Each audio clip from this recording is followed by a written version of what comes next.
ഇന്ന് നമുക്ക് 10ാം ക്ലാസ്സിലെ ഫസ്റ്റ് ചാപ്റ്ററിൻ്റെ ലെറ്റസസ് പരിചയപ്പെടാം. First question, based on the hints given find out the atomic number and write down the subshell electronic configuration of elements. Symbol used are not real. First A, period 3 group 17. Second B, period 4 group 6. രണ്ട് എലമെൻസിൻ്റെ symbols ആണ് തന്നത്, A B. ആ symbol real അല്ല, പിന്നെ അതിലെ period നമ്പറും group നമ്പറും ആണ് തന്നത്. ഇതിൻ്റെ അറ്റോമിക് നമ്പർ കണ്ടുപിടിക്കണം, എന്നിട്ട് സബ്ഷെൽ ഇലക്ട്രോണിക് കോൺഫിഗറേഷൻ എഴുതണം. അപ്പോൾ അറ്റോമിക് നമ്പർ കണ്ടുപിടിക്കാൻ നമ്മൾ നേരത്തെ പറഞ്ഞിട്ടുണ്ട്, പീരീഡും തന്നിട്ടുണ്ട്, ഗ്രൂപ്പും തന്നിട്ടുണ്ട്.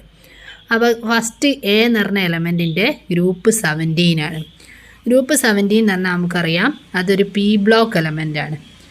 അപ്പോൾ പി ബ്ലോക്ക് എലമെൻറ്റിൻ്റെ ഗ്രൂപ്പ് കാണാൻ നമ്മൾ പിയിലുള്ള ലാസ്റ്റ് സബ്ഷെല്ലിലുള്ള പി സബ്ഷെല്ലിലെ ഇലക്ട്രോണിൻ്റെ നമ്പറിനോട് 12 ആഡ് ചെയ്യും. അപ്പോൾ അങ്ങനെ കിട്ടിയാണ് 17, ഗ്രൂപ്പ് 17. അപ്പോൾ നമ്മൾ ലാസ്റ്റ് പി സബ്ഷെല്ലിൽ 12 ആഡ് ചെയ്തിട്ടാണ് 17 കിട്ടിയത്. അപ്പോൾ അതിൽ എത്ര ഇലക്ട്രോൺ ഉണ്ടാവണം? 5 വേണം അല്ലേ? 5നോട് 12 ആഡ് ചെയ്യുമ്പോൾ അല്ലേ 17 കിട്ടുക. അപ്പോൾ ലാസ്റ്റ് പി സബ്ഷെല്ലിൽ 5 ഇലക്ട്രോൺസ് ഉണ്ടാവും. അപ്പോൾ ലാസ്റ്റ് സബ്ഷെൽ ഏതാണെന്ന് അറിയണേ പീരീഡ് നോക്കിയാൽ മതി. പീരീഡ് 3 ആണ്, അപ്പോൾ 3p ആയിരിക്കും. 3p5 ആണ് ഇതിൻ്റെ ലാസ്റ്റ് വരിക. അപ്പോൾ അതിൻ്റെ മുന്നിലുള്ളതൊക്കെ നമുക്ക് ഫില്ല് ചെയ്ത് എഴുതിയാൽ മതി. 3p5 വരെയുള്ള എഴുതിയാൽ മതി. എന്നാൽ ഇതിൻ്റെ സബ്ഷെൽ ഇലക്ട്രോണിക് കോൺഫിഗറേഷൻ കിട്ടും. അപ്പോൾ subshell electronic configuration 1s2, 2s2, 2p6, 3s2, 3p5. ഇതാണ് ഇതിൻ്റെ subshell electronic configuration. Subshell electronic configuration കിട്ടിയാൽ അതിൻ്റെ അറ്റോമിക് നമ്പർ കിട്ടണമെങ്കിൽ ഓരോ സബ്ഷെല്ലിൻ്റെയും മുകളിലുള്ള ഇലക്ട്രോണിൻ്റെ നമ്പർ മൊത്തത്തിൽ ആഡ് ചെയ്യുക. അപ്പോൾ 1s2, 2, അതിൻ്റെ മുകളിൽ 2, അങ്ങനെ എല്ലാത്തിൻ്റെ മുകളിലും ആഡ് 2 + 2 + 6 + 2 + 5 വരും. അപ്പോൾ atomic number 17. Second B, period 4 group 6. Group 6 എന്ന് പറഞ്ഞാൽ നമുക്കറിയാം അതൊരു ഡി ബ്ലോക്കാണ്. അപ്പോൾ ഡി ബ്ലോക്കിൻ്റെ ഗ്രൂപ്പ് കിട്ടാൻ നമ്മൾ ചെയ്യുക എസ്സും ഡിയും കൂടി ആഡ് ചെയ്യുക അല്ലേ? അപ്പോൾ എസ്സും ഡിയും കൂടി ആഡ് ചെയ്യുമ്പോൾ 6 കിട്ടണമെങ്കിൽ ഈ രണ്ടിലൂടെ 6 ഇലക്ട്രോൺസ് വേണം അല്ലേ? അവസാനത്തെ ഡിയിലും അവസാനത്തെ എസ്സിലും. അപ്പോൾ അത് 4th പീരീഡ് ആയതുകൊണ്ട് ലാസ്റ്റ് 4s ആണ് വരിക. അപ്പോൾ 4sൽ 2 ആണെങ്കിൽ തൊട്ടുള്ളിലുള്ള 3Dയിൽ ഇത് 2നോട് 4 ആഡ് ചെയ്യുമ്പോഴാണ് 6 ആവുക. അപ്പോൾ 3d4 4s2 ഉണ്ടാവും ലാസ്റ്റ്. പക്ഷേ അങ്ങനെ എഴുതാൻ പാടില്ല, നമ്മൾ പഠിച്ചിട്ടുണ്ട്. ഡിയിൽ 4 വന്നാൽ അതിനെ 5 ആക്കണം.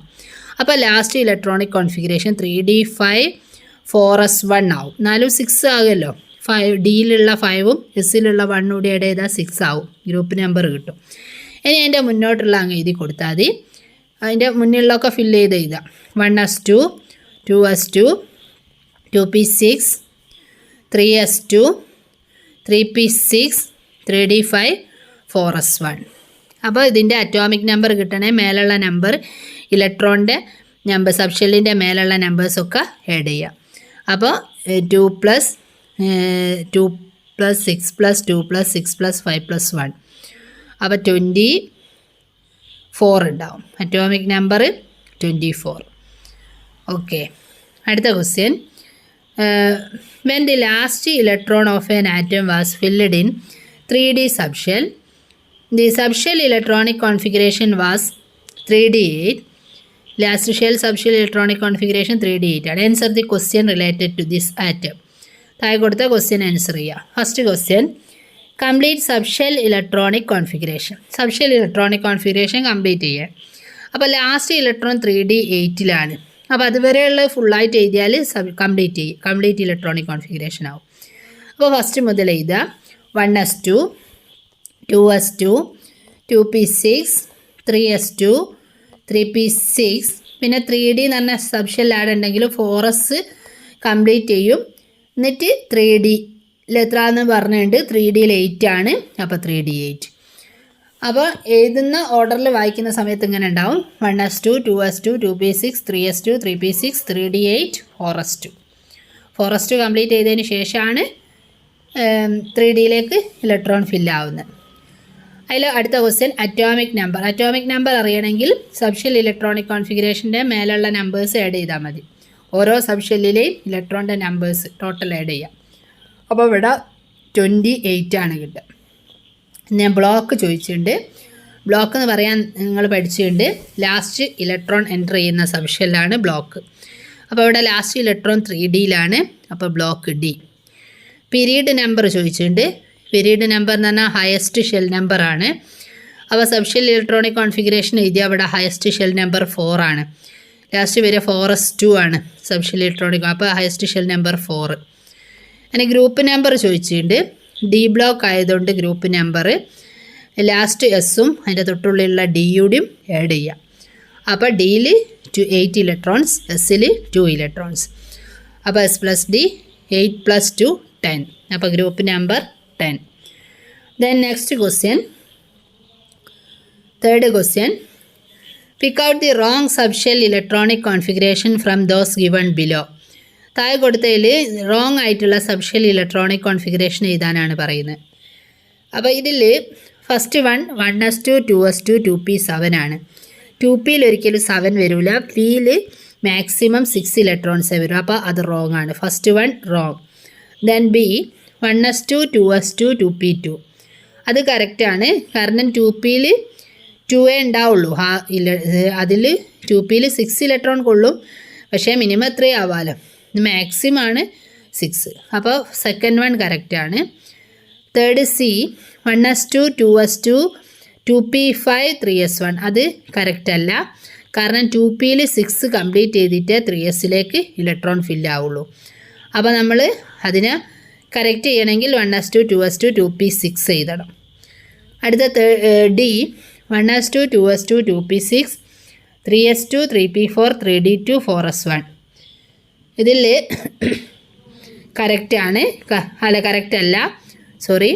കാരണം 4sൽ 2 ഇലക്ട്രോൺസ് കംപ്ലീറ്റ് ചെയ്തതിന് ശേഷം ബാക്കിയുള്ളത് 3Dയിലേക്ക് വരും. ഇവിടെ 4sൽ 1 ഉള്ളൂ. അപ്പോൾ 4s2 3d1 ആണ് വരിക. 2 ഇലക്ട്രോൺ 4sൽ കംപ്ലീറ്റ് ചെയ്തതിന് ശേഷം ബാക്കിയുള്ളത് എന്തിലേ വരുള്ളൂ? 3Dയിലേക്ക് വരുള്ളൂ. അപ്പോൾ ഡിയും കറക്റ്റ് അല്ല. ഈ 1s2 2s2 2p6 3s2 3p6 3d2 4s2 അത് കറക്റ്റാണ്. കാരണം 4sൽ കംപ്ലീറ്റ് ചെയ്തതിന് ശേഷം ബാക്കിയുള്ളതാണ് 3Dയിലേക്ക് വന്നത്. അപ്പോൾ ഫസ്റ്റ് 1 തെറ്റാണ്. സെക്കൻഡ് 1 കറക്റ്റാണ്. തേർഡ് 1 കറക്റ്റ് അല്ല. ഫോർത്ത് 1 കറക്റ്റ് അല്ല. ഫിഫ്ത്ത് 1 കറക്റ്റാണ്. Okay, fourth question. The element X in group 17 has 3 shell.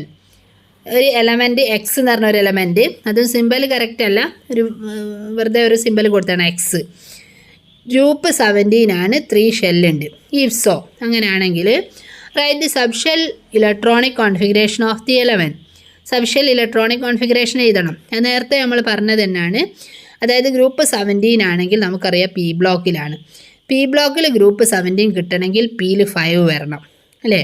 പിന്നെ തേർഡ് 3 ഷെൽസ് ആണെന്ന് പറഞ്ഞ്, അപ്പോൾ 3p5 ആയിരിക്കും ലാസ്റ്റ് സബ്ഷെൽ ഇലക്ട്രോണിക് കോൺഫിഗറേഷൻ. അപ്പോൾ ഫുൾ എഴുതണമെങ്കിൽ 1s2 2s2 2p6 3s2 3p5 വരെ എഴുതാം.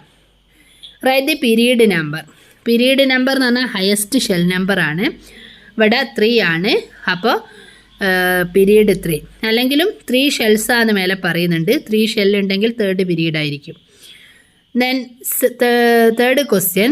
What will be the chemical formula of compound form if the element X react with Y of the third period which contains 1 electron in the P subshell.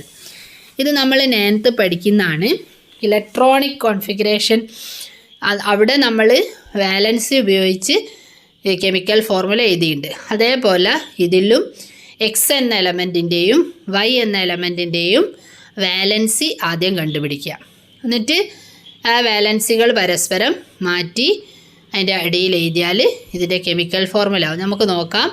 First element എക്സിൻ്റെ last shell 3s2 3p5 ആണ് last third ഷെല്ലിൽ, അല്ലേ? Sub shell 3s2 3p5. അപ്പോൾ third ഷെല്ലിൽ last shell അതിലുള്ള number of electrons 7 electrons ആകുമ്പം ഈ X എന്ന എലമെൻറ്റ് കെമിക്കൽ റിയാക്ഷനിൽ പങ്കെടുക്കുമ്പം 1 ഇലക്ട്രോണിനെ അക്സെപ്റ്റ് ചെയ്യുകയാണ് ചെയ്യുക. അപ്പോൾ എക്സിൻ്റെ വാലൻസി 1. വാലൻസി എന്ന് പറഞ്ഞാൽ number of electron donate or accept or share, അതായത് ഇലക്ട്രോൺ ഡൊണേറ്റ് ചെയ്യുന്ന ഇലക്ട്രോണിൻ്റെ നമ്പർ, അല്ലെങ്കിൽ സ്വീകരിക്കുന്ന ഇലക്ട്രോണിൻ്റെ നമ്പർ, അല്ലെങ്കിൽ ഷെയർ ചെയ്യുന്ന ഇലക്ട്രോണിൻ്റെ നമ്പർ, അതാണ് വാലൻസി. അപ്പോൾ എക്സിൻ്റെ വാലൻസി 1 ആണ്. ഇനി വൈൻ്റെ കേസ് നോക്കുക. വൈ ഇതേ തേർഡ് പീരീഡിൽ തന്നെയാണ്, പക്ഷേ അതിൻ്റെ പിയിൽ ഒരു ഇലക്ട്രോണേ ഉള്ളൂ. അപ്പോൾ എന്ത് വരും? തേർഡ് പീരീഡിൽ ഒരു ഇലക്ട്രോൺ എന്ന് പറഞ്ഞാൽ പിയിൽ ഒരു ഇലക്ട്രോൺ എന്ന് പറഞ്ഞാൽ 3s2 3p1 വരും. തേർഡ് പീരീഡ് 3p അല്ലേ, അതിൻ്റെ മുന്നേ 3s ഉണ്ടാവും. അപ്പോൾ 3s2 3p1 വരും. അപ്പോൾ തേർഡ് ഷെല്ലിൽ വൈക്ക് പിന്നെ തേർഡ് ഷെല്ലിൽ ടോട്ടൽ 3 ഇലക്ട്രോൺസ് ഉണ്ടാവും. അപ്പോൾ തേർഡ് ഷെല്ലിൽ 3 ഇലക്ട്രോൺസ് ആണെങ്കിൽ അത് 3 ഇലക്ട്രോൺസിനെ ഡൊണേറ്റ് ചെയ്യും അല്ലേ. ലാസ്റ്റ് ഷെല്ലിൽ 3 ഇലക്ട്രോൺസ് ഉണ്ടെങ്കിൽ 3 ഇലക്ട്രോൺസിനെ ഡൊണേറ്റ് ചെയ്യുകയാണ് ചെയ്യുക. അപ്പോൾ അതിൻ്റെ വാലൻസി 3. അപ്പോൾ എക്സിൻ്റെ വാലൻസി 1ഉം വൈൻ്റെ വാലൻസി 3ഉം. ഇനി നമ്മൾ കെമിക്കൽ ഫോർമുല എഴുതണമെങ്കിൽ എക്സ് ആണ് അക്സെപ്റ്റ് ചെയ്യുന്ന ആൾ, വൈ ആണ് ഡൊണേറ്റ് ചെയ്യുന്ന ആൾ. അപ്പോൾ വൈ എന്ന സിമ്പൽ നമ്മൾ എലമെൻറ്റിൻ്റെ സിമ്പലായിട്ടാണ് ഇവിടെ വൈ കൊടുത്ത്. അപ്പോൾ ഈ എലമെൻറ്റ് റിയൽ ആയിട്ടുള്ള സിമ്പലൊന്നുമല്ല, അതുകൊണ്ട് വൈ ഫസ്റ്റ് ചെയ്ത, ഡൊണേറ്റ് ചെയ്യുന്ന എലമെൻറ്റിൻ്റെ സിമ്പൽ ആദ്യം ചെയ്ത, എന്നിട്ട് അക്സെപ്റ്റ് ചെയ്യുന്ന എലമെൻറ്റിൻ്റെ സിമ്പൽ സെക്കൻഡ് ചെയ്ത. അപ്പോൾ വൈന് ആദ്യം ചെയ്ത, എക്സിന് നെക്സ്റ്റ് ചെയ്ത, എന്നിട്ട് വാലൻസി പരസ്പരം മാറ്റി അടിയിൽ ചെയ്ത. അപ്പോൾ വൈൻ്റെ വാലൻസി 3, അത് എക്സിൻ്റെ അടി കൊടുക്കുക. എക്സിൻ്റെ വാലൻസി 1, അത് വൈൻ്റെ അടി കൊടുക്കുക. അപ്പോൾ ഇതിൻ്റെ കെമിക്കൽ ഫോർമുല y1x3 എന്ന് വരും. അപ്പോൾ കെമിക്കൽ ഫോർമുല എഴുതുമ്പം 1 പ്രത്യേകിച്ച് എഴുതേണ്ട ആവശ്യമില്ല. അതുകൊണ്ട് ഇതിൻ്റെ കെമിക്കൽ ഫോർമുല yx3 എന്നായിരിക്കും. yx3. Okay. Then next question, 5th question. The element Cu with atomic number 29 undergoes chemical reaction to form an ion with oxidation number +2. Copper എന്ന എലമെൻറ്റ് അറ്റോമിക് നമ്പർ 29 ആണ്. Chemical റിയാക്ഷനിൽ പങ്കെടുത്തരം 2 ഇലക്ട്രോൺസിനെ donate ചെയ്ത് അതിൻ്റെ oxidation state +2 ആയി. Write down the subshell electronic configuration of this ion. അയോണിൻ്റെ subshell electronic കോൺഫിഗറേഷനാണ് എഴുതേണ്ടത്. അപ്പോൾ കോപ്പറിൻ്റെ atomic number തന്നിട്ടുണ്ട്. കോപ്പറിൻ്റെ എഴുതിയിട്ട് 2 ഇലക്ട്രോൺസ് കുറയ്ക്കാം. +2 എന്ന് പറഞ്ഞാൽ ഡൊണേറ്റ് ചെയ്യാണ്. അപ്പോൾ Cu2+ അയോണാണ് ഇവിടെ ഉണ്ടായത്. അപ്പോൾ Cu എന്ന് പറഞ്ഞാൽ ആറ്റത്തിൻ്റെ സബ്ഷെൽ ഇലക്ട്രോണിക് കോൺഫിഗറേഷൻ എഴുതി അതിൽ നിന്ന് 2 ഇലക്ട്രോൺസ് ലാസ്റ്റ് ഷെല്ലിൽ നിന്ന് 2 ഇലക്ട്രോൺസ് ഒഴിവാക്കാം.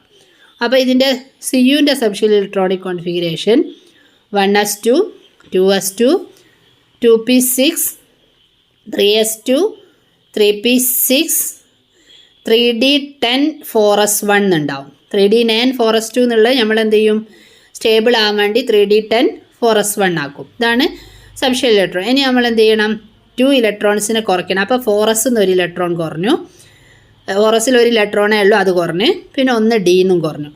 അപ്പോൾ എന്ത് വരും, 1s2 2s2 2p6 3s2 3p6 3d9 വരും. ഇതാണ് Cu2+ അയോണിൻ്റെ സബ്ഷെൽ ഇലക്ട്രോണിക് കോൺഫിഗറേഷൻ. അടുത്തത്, can this element show variable valency Y?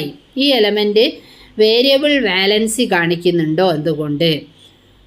അപ്പോൾ കാരണം യെസ് എന്നാണ് ആൻസർ. കാരണം ഇതിൻ്റെ ലാസ്റ്റ് ഇലക്ട്രോൺ എൻ്റർ ചെയ്യുന്നത് ഡി സബ്ഷെല്ലിലാണ്. അതുകൊണ്ട് ഇതൊരു ഡി ബ്ലോക്ക് എലമെൻ്റാണ്. അപ്പോൾ D block element show variable valency or oxidation state. D block element ഒരു പ്രോപ്പർട്ടി ആയിട്ട് നമ്മൾ പഠിക്കുന്നുണ്ട്. D block element show variable oxidation state. Variable oxidation state variable valency അല്ലേ. അപ്പോൾ കാരണം ഏതാണ്ട് Cu എന്ന് പറഞ്ഞ എലമെൻ്റ് ഒരു ഡി ബ്ലോക്ക് എലമെൻ്റാണ്. അതുകൊണ്ടാണ് വേരിയബിൾ വാലൻസി കാണിക്കുന്നത്. Then C, write down the chemical formula of one compound formed when this element react with chlorine. ക്ലോറിനുമായിട്ട് റിയാക്ട് ചെയ്യുമ്പം ഈ Cu എന്ന് പറഞ്ഞ ആറ്റം ക്ലോറിൻ ആറ്റവുമായിട്ട് റിയാക്ട് ചെയ്തുണ്ടാവുന്ന കോമ്പൗണ്ടിൻ്റെ കെമിക്കൽ ഫോർമുല എഴുതാനാണ്. ക്ലോറിൻ്റെ അറ്റോമിക് നമ്പർ തന്നിട്ടുണ്ട് 17 ആണ്. അപ്പോൾ അതിൻ്റെ ഇലക്ട്രോണിക് കോൺഫിഗറേഷൻ എഴുതി നോക്കിയാൽ സബ്ഷെൽ എഴുതണമെന്നില്ല, ഇലക്ട്രോണിക് കോൺഫിഗറേഷൻ എഴുതിയാൽ മതി. അപ്പോൾ 2 8 7 വരും. ലാസ്റ്റ് ഷെല്ല് 7 ആണ് ഉണ്ടാവുക. അപ്പോൾ 7 ഇലക്ട്രോൺസ് ഉണ്ടെങ്കിൽ 1 ഇലക്ട്രോൺ അക്സെപ്റ്റ് ചെയ്യും. അപ്പോൾ ക്ലോറിൻ്റെ വാലൻസി 1 അല്ലേ, സ്വീകരിക്കുകയാണ് ക്ലോറിൻ. അപ്പോൾ 1 ആണ് അതിൻ്റെ വാലൻസി. 1 ഇലക്ട്രോണിനാണ് സ്വീകരിക്കുന്നത്. അപ്പോൾ വാലൻസി 1. സി യുവിൻ്റെ വാലൻസി നേരത്തെ നമ്മളോട് പറഞ്ഞിട്ടുണ്ട് ക്വസ്റ്റ്യനിൽ C U donate 1 electron 2 electrons എന്ന് പറയുന്നുണ്ട്. അപ്പോൾ 2 ഇലക്ട്രോൺസിനെ ഡൊണേറ്റ് ചെയ്താൽ വാലൻസി 2. ഇനി നമ്മൾ നേരത്തെ ചെയ്ത പോലെ തന്നെ കെമിക്കൽ ഫോർമുല എഴുതുമ്പോൾ ആദ്യം ഡൊണേറ്റ് ചെയ്യുന്ന ആളെ സിമ്പൽ എഴുതുക. അവിടെ ഡൊണേറ്റ് ചെയ്യുന്ന സി യു ആണ്, അപ്പോൾ സി യുവിൻ്റെ സിമ്പൽ എഴുതുക. പിന്നെ ആക്സെപ്റ്റ് ചെയ്യുന്ന ക്ലോറിൻ ആണ്, ക്ലോറിൻ്റെ സിമ്പൽ എഴുതുക. എന്നിട്ട് പരസ്പരം വാലൻസീസ് പരസ്പരം മാറ്റി എഴുതുക. അപ്പോൾ സി യുവിൻ്റെ വാലൻസി 2 അത് ക്ലോറിൻ്റെ അടിയിലിടുക, ക്ലോറിൻ്റെ വാലൻസി 1 അത് സി യുവിൻ്റെ അടിയിൽ എഴുതുക. 1 ആയതുകൊണ്ട് പ്രത്യേകിച്ച് എഴുതണമെന്നില്ല.